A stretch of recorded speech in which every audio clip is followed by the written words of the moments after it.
très bien pour l'avoir fréquenté dans le passé. C'est un chantre, la bonne gouvernance. Je dis c'est un homme de rigueur. Et vous en verrez, vous le jugerez sur acte dans les jours qui viennent. Vous verrez que c'est un homme pragmatique. C'est un homme qui ne se livre pas à des concessions. C'est un homme qui a la culture des résultats. Là où il s'engage, il réussit. Et je vous dis, pour avoir accepté d'être le Premier ministre de ce gouvernement où il y a une coalition, FCC cash, vous verrez vous-même comment est-ce qu'il va piloter l'ensemble de l'appareil étatique. Et je vous l'ai dit, et je le pressens. Vous verrez, à côté de l'OCEP, des structures de coordination qui faisaient défaut dans la lutte contre la corruption vont voir les jours avec son impulsion. C'est un homme intègre. Et qu'est-ce que l'intégrité? J'aime bien répéter, reprendre cette définition à laquelle beaucoup de gens ne croient pas. Dans l'intégrité, on dit ce qu'on fait. Quand on dit ce que l'on fait, c'est-à-dire on est transparent. Et quand on fait ce que l'on a dit, c'est-à-dire on respecte ses engagements, on est responsable. Voilà la simple définition d'intégrité. Et vous avez un ministre responsable, vous le verrez dans les jours qui viennent. Monsieur le DG, Augustin Mwenambali, quel est dans les jours qui viennent, les semaines qui viennent, les mois qui viennent, des mandataires de l'État, des officiels, de l'administration publique qui se mettraient en travers de la vision nouvelle de la lutte contre la corruption préconisée par le président de la République, appuyé par le Premier ministre et son gouvernement. Les portes des Makala sont ouvertes. On va voir des gens aller à Makala. Je ne dirai pas qu'ils seront grandement ouvertes, mais je peux vous rassurer. Vous allez ajouter quelques pavillons de plus à la prison de Makala. Ah bon? J'y crois, Simplice. Vous pensez que ça colle à la peau congolais, la corruption des ministres, des directeurs généraux au sein de l'armée, la police, tel que cela a souvent été dénoncé. Ça fait désormais peur, la nouvelle lutte contre la corruption, ça fait peur, vous pensez? Celle-ci va s'accompagner d'un certain nombre d'instruments juridiques. L'acte d'engagement éthique n'était qu'une prévention de la corruption. Mais il y a tout un projet de loi portant lutte contre la corruption qui est dans les pipelines des gouvernements. Le gouvernement va le présenter à l'Assemblée nationale pour débat et examen et délibération. Et avec ou en possession de cet instrument juridique inspiré des instruments régionaux, internationaux de lutte contre la corruption, en possession de cet instrument, en possession d'une chambre préjuridictionnelle de lutte contre la corruption, je vous assure, le combat va prendre une nouvelle dimension. Puisque les magistrats même ne traiteront pas des questions de lutte contre la corruption, celui qui veut. Mais il faudra des magistrats spécialisés en la matière. Des magistrats rompus dans l'art d'incorruptibilité, puisqu'ils seront formés à la matière par les experts qui existent et par les experts provenant de pays amis, de manière à ce qu'on quitte le domaine de médecins généralistes pour entrer dans le domaine de médecins spécialistes. C'est la même chose aussi au niveau de la magistrature. C'est pas parce qu'on est magistrat, on aborde les questions générales, qu'on devient spécialiste en matière de lutte contre la corruption. Le code pénal est là, qui reprend quelques résidus, effectivement, d'infractions de corruption. Mais j'aurais souhaité qu'on aille un peu plus loin. Parce que la corruption est multiforme.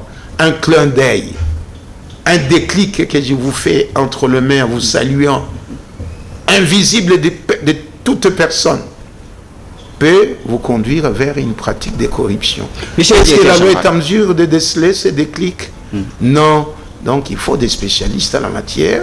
Alors à ce titre, l'OCEP, qui vous avez l'insigne honneur de diriger, se présente à juste titre comme le premier levier dans la nouvelle lutte qu'engage le président de la République. On l'a vu d'ailleurs à l'occasion de la journée africaine de la lutte contre la corruption organisée à l'hôtel Fleuve Congo. On vient de le voir, comme vous l'avez souligné également, l'engagement par la signature des membres du gouvernement, le Premier ministre. Est-ce qu'on peut parler, on peut dire avec vous que l'OCEP, à juste titre, se présente comme le premier levier dans cette lutte sur lequel le président de la République, le gouvernement, va désormais s'appuyer? Je ne vais pas le dire avec prétention ou avec vanité. On peut en attendre beaucoup désormais de l'OCEP. Je peux l'affirmer, affirmatif simpliste, et pour preuve, c'est pas moi qui justifie. C'est le président lui-même.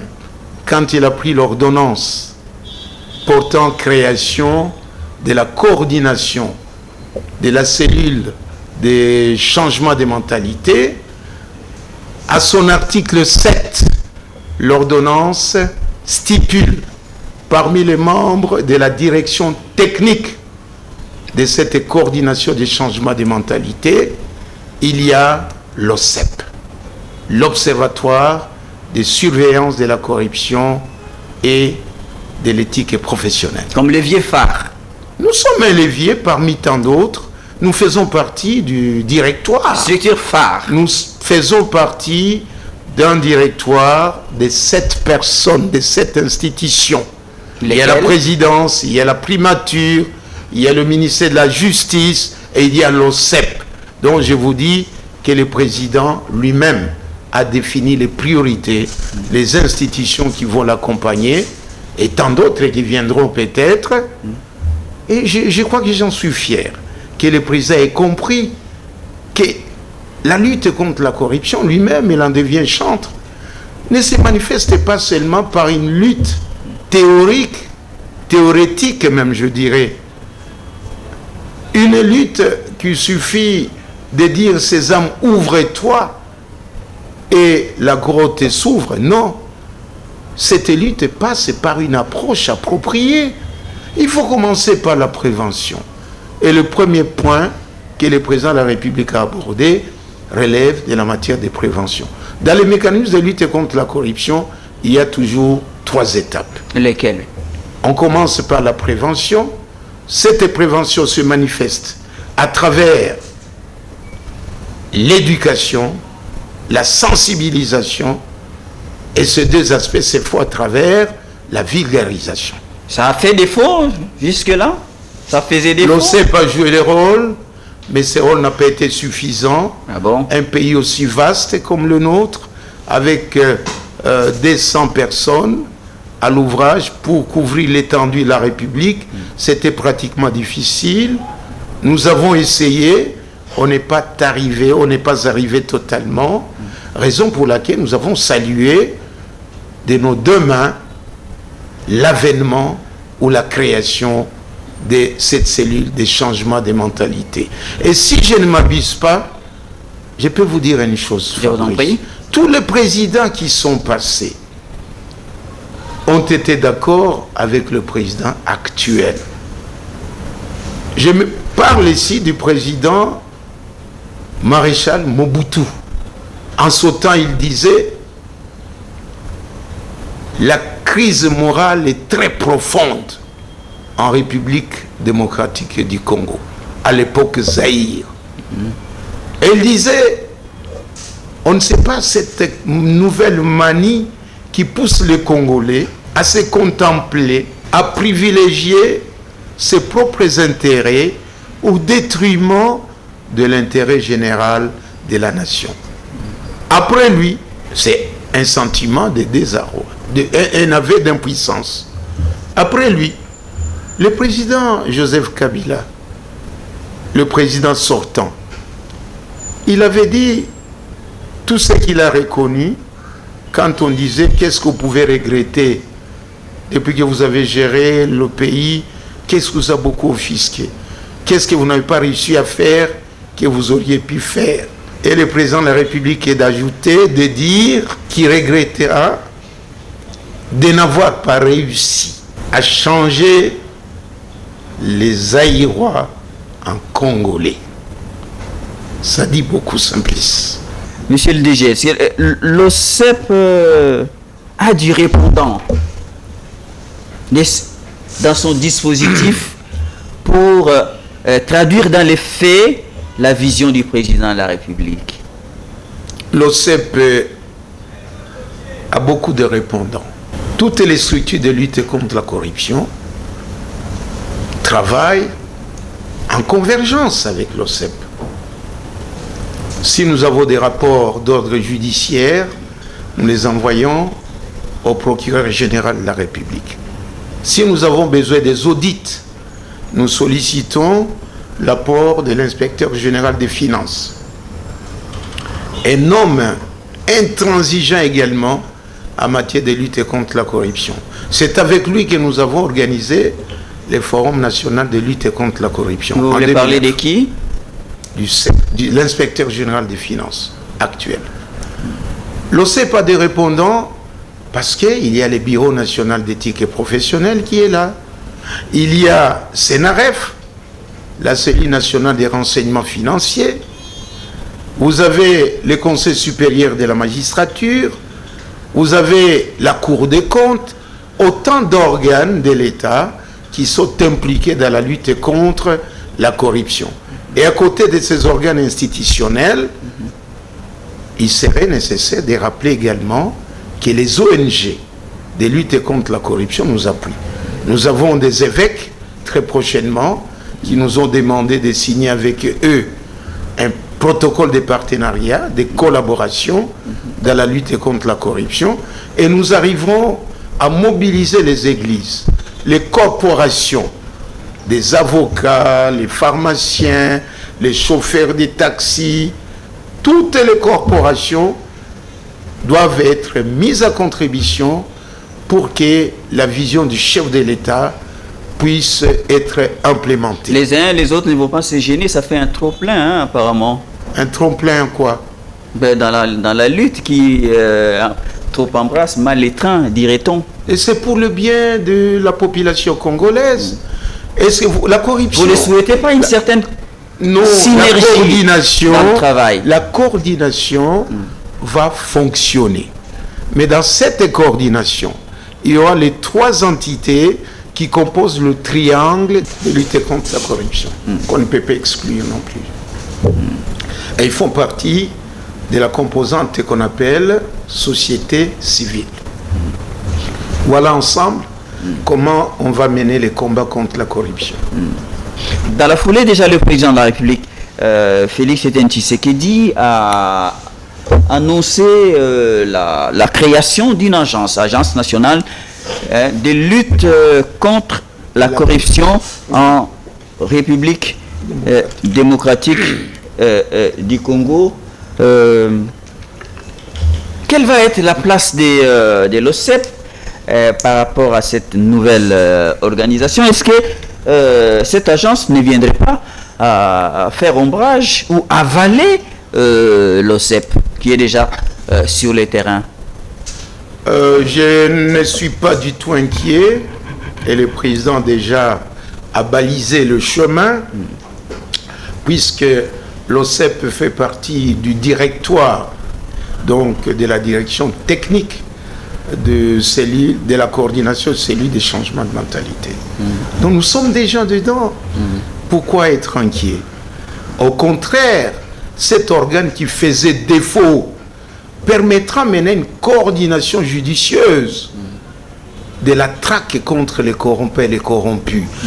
Laquelle coordination a fait défaut parce que peut-être on n'avait pas bien compris les enjeux de notre grand ennemi, de ces monstres qu'on appelle la corruption.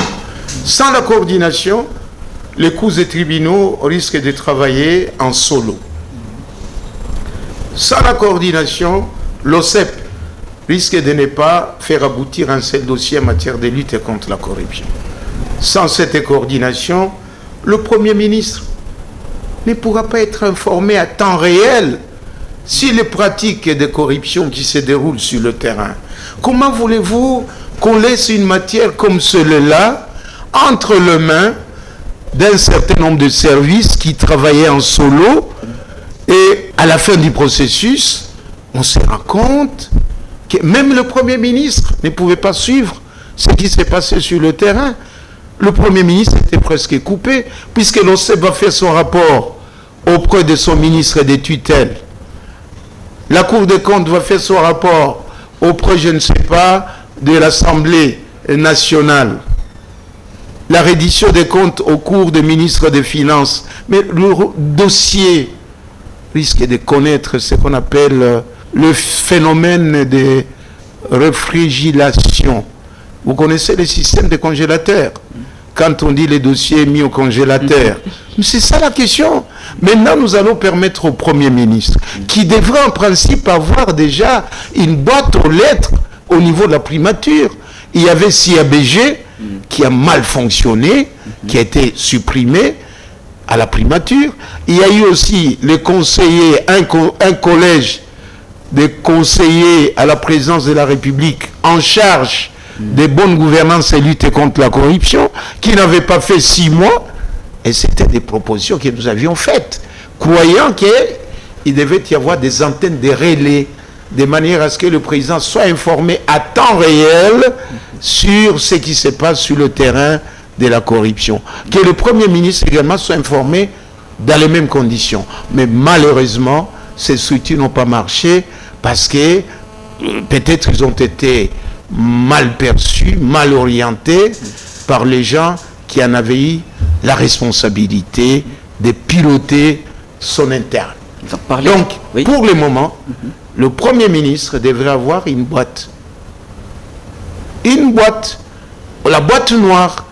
La présidence a déjà une coordination. Le premier, comment est-ce que vous allez gérer 66 ministères ou tout au plus moins 19 vice-ministres? La différence, vous voyez vous-même, une affaire de 50 de ministères, sans toutefois être informé à temps réel sur ce qui se passe dans ce ministère. C'est une suggestion que vous lui faites. Ah oui. Le Premier ministre, ses conseillers ne peuvent pas couvrir l'ensemble des ministères qu'il a. Il faut un service spécialisé. Un service spécialisé qui sera constitué des hommes qu'il va désigner, mais des experts attitrés, domaine par domaine. Alors il faudrait qu'il y ait un service qui pouvait avoir une vue d'ensemble sur les questions de bonne gouvernance. Partant, monsieur le DG, vous ne craignez plus des pesanteurs qui avaient gêné votre travail, le travail de l'OCEP, jusque-là? Écoutez, je ne peux rien craindre à ce sujet et je ne craignais rien qui puisse venir la présidence. Il y a eu un conseil spécial du chef de l'État, idée qui nous est chère puisque c'est nous qui avions organisé le forum et qu'on avait proposé dans les résolutions qu'il y ait la création d'un bureau du conseil spécial du président de la République. Celui-là devait nous couvrir, coordonner les activités anticorruption et en même temps nous couvrir, nous le petit, dans notre traque de corrupteurs et corrompus, de manière qu'on ne nous écrase pas comme on écraserait une mouche. Alors lui devrait jouer ses rôles en présentant les rapports à son Excellence Monsieur le Président de la République pour obtenir protection. Le président lui-même de la République actuelle l'a dit dans les dossiers des rétrocommissions. Il a parlé qu'il doit protéger l'inspecteur général des finances parce que l'article 149 quinqui de la loi 05-006 portant modifiant et complétant le code pénal de 1940 en dit clairement que de bonne foi on ne peut pas condamner celui qui a dénoncé les pratiques de corruption parce qu'il aura fait envie de préserver l'intérêt général de la République. Alors, ce que le président de la République dit pour l'inspecteur général des finances vaut également pour l'OCEP, vous voulez dire? Oui, pour l'ensemble des gens, parce que c'est la loi qui l'a dit. C'est une sorte de couverture politique. Oui, pas couverture politique. Oui. Couverture juridique. Il est Ah, le chef en plus. suprême de la nation. Couverture juridique. voilà. Personne ne peut nous inquiéter. Ah. Parce que le président lui-même, nous sommes là, nous sommes les